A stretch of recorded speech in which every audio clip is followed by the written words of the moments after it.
Warahmatullahi wabarakatuh. Perkenalkan, saya Abid Maisan dengan NPM 221506169 dengan rekan saya Jundan Devito Mahadika dengan NPM 221506163. Kali ini kami akan mempresentasikan hasil dari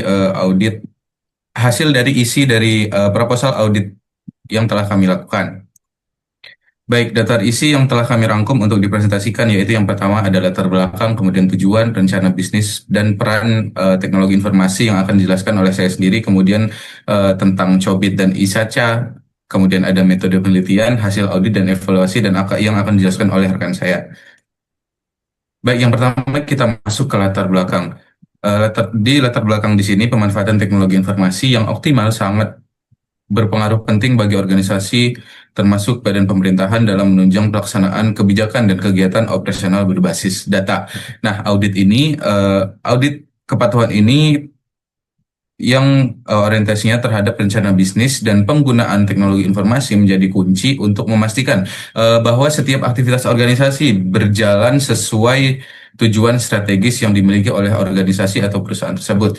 Nah, dalam konteks ini, audit ini dilakukan untuk meninjau sejauh mana kantor badan pemerintahan non-kementerian X yang kita lakukan memanfaatkan teknologi informasi untuk mendukung perencanaan dan operasionalnya. Baik, kemudian ada tujuan dan ruang lingkup. Nah, audit ini bertujuan untuk memberikan evaluasi menyeluruh terhadap kepatuhan organisasi terhadap rencana bisnis serta pemanfaatan teknologi informasi dalam mendukung proses bisnis utama.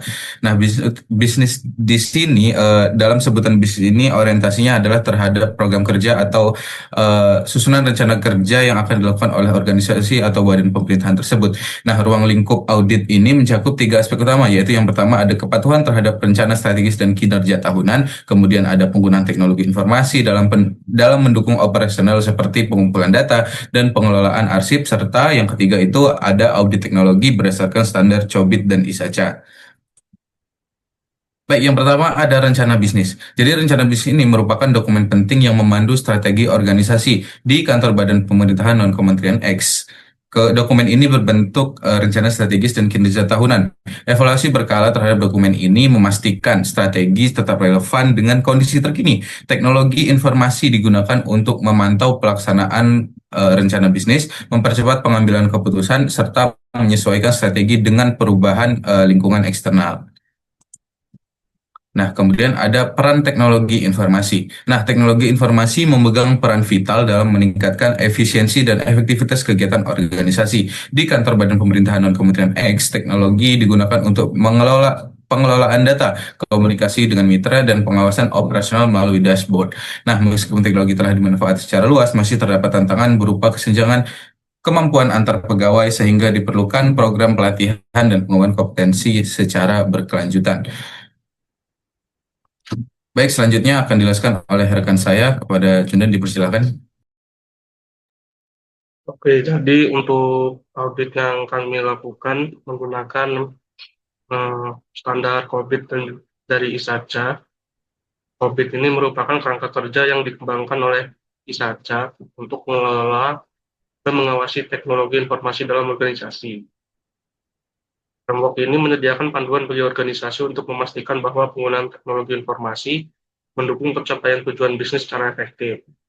Dengan penerapan prinsip-prinsip yang ada pada COVID, organisasi seperti kantor badan pemerintah non-kementerian X dapat meningkatkan kualitas pengelolaan teknologi informasi melalui pemantauan dan pengendalian yang terstruktur.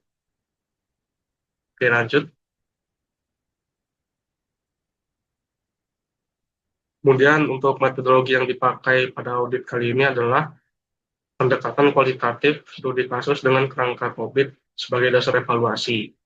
Data kemudian dikumpulkan melalui wawancara dengan manajemen dan staf teknologi informasi, kemudian juga melalui analisis dokumen seperti rencana strategis dan juga rencana kerja tahunan, di mana penelitian ini bertujuan untuk menilai bagaimana praktik yang terjadi di lapangan mencerminkan prinsip tata kelola teknologi informasi yang baik serta seberapa kuat hubungan antara pemanfaatan teknologi informasi dan pencapaian tujuan organisasi. Oke, lanjut. Kemudian untuk hasil audit yang telah kami lakukan adalah bahwa kantor Badan Pementanan Kementerian X memiliki tingkat kepatuhan yang sangat cukup tinggi terhadap rencana bisnis. Kegiatan seperti sensus dan survei berjalan sesuai jadwal dan mendukung tujuan strategis. Evaluasi harian hingga tahunan dilakukan secara sistematis.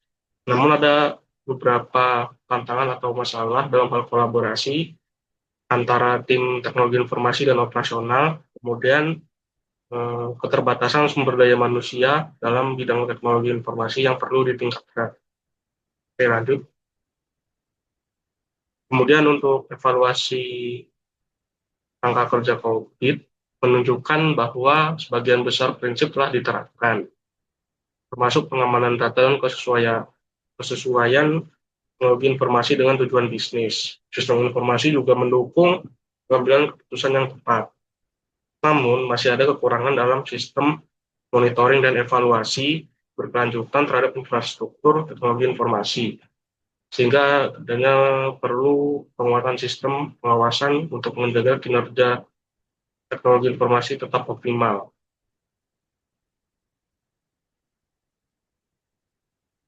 Kemudian untuk rekomendasi berdasarkan hasil audit yang kami kerjakan adalah meningkatkan efektivitas penggunaan teknologi informasi, kemudian meningkatkan kapasitas sumber daya manusia teknologi informasi melalui pelatihan rutin supaya semua pegawai dapat memiliki keterampilan yang merata.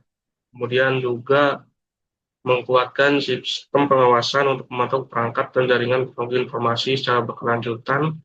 Dan yang rekomendasi yang terakhir adalah meningkatkan kolaborasi antara tim teknologi informasi dan unit operasional agar strategi dan eksekusi berjalan dengan selaras.